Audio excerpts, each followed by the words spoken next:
I'm Sean. Thanks for tuning in. Today we're talking about the differences between condos and houses. In case you're thinking about purchasing a condo, there are some important things to know.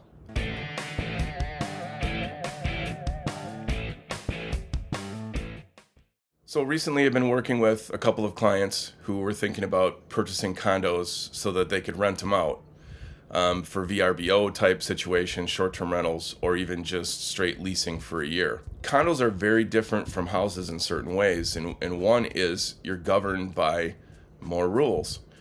There are rules and regulations. There's a declaration of the condo.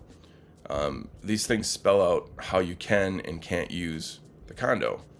A lot of associations restrict rentals entirely, or restrict short-term rentals, or even they allow you to lease it for 1 year with condo association approval. And the association is made up of other people that are condo owners in the association. But they might restrict it to 1 year out of every 3 years for you to rent it in case you were in some sort of hard luck situation. They may also be a percentage of condos that can be rented only, like only 10% of the condos in this association can be rented at any time. And they require that you submit the lease, signed lease, and all the paperwork to the association for their review and approval before you can rent it. So it can get a little dicey. Some associations don't seem to care at all and allow rentals. Allowing rentals can drive down the sale price if you have a bunch of tenants, which, in general don't take as good of care of a unit or abide by the rules as well as someone who actually owns. So for a lot of potential condo buyers, what makes them appealing is the fact that typically the association takes care of your landscaping, takes care of your lawn mowing, especially takes care of your snow removal. Sometimes the association even takes care of the cost of your hot water and sewer. There may be a parking structure that you get to park in that's heated, which is also included. They may not be. That can be very appealing, especially for an executive who's, flying often, or snowbirds who are living here for the summer and then flying away, and they can just lock their door and not worry about anything. Typically always a condo fee that you pay and it's usually per month.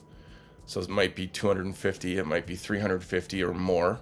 And that's in that fee, you're paying for the association to pay for taking care of things like your trash removal, taking care of the landscaping and lawn mowing and snow removal, etc. Common area maintenance in the building. So with the condo, when you buy a condo, what do you own? Well, that all depends on what the condo documents say. In a lot of cases, if you're buying into a building that has multiple units in it, you typically own from the outside of the drywall in, and from the outside of the above the ceiling, the top of the drywall there, or whatever the ceiling covering is, down. You own all the electrical. You typically own all the plumbing that's in your unit.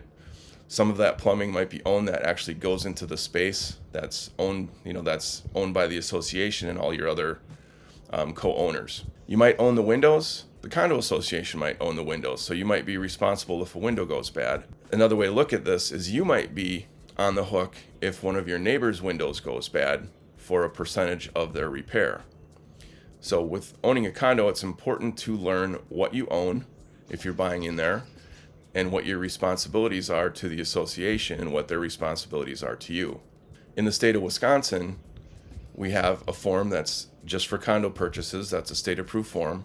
And in there, the boilerplate language, you're asking for a certain number of documents, the rules and regulations, the declarations, any amendments thereto, etc. You might be asking for a financial statement of the health of the association and what their reserve funds are to take care of their responsibilities. Say if they have to repave the parking lot, or if the roof maybe, in most cases, is the responsibility of the association. So if the roof goes bad on another building or on your building, everybody shares in that. So you're going to want to know what the reserve fund is. So back to what the state says. They say, you have up to a certain number of days to review these documents, and you can object to them and typically get out of an offer to purchase if you don't like what you see, or if it's pretty clear that the association isn't healthy.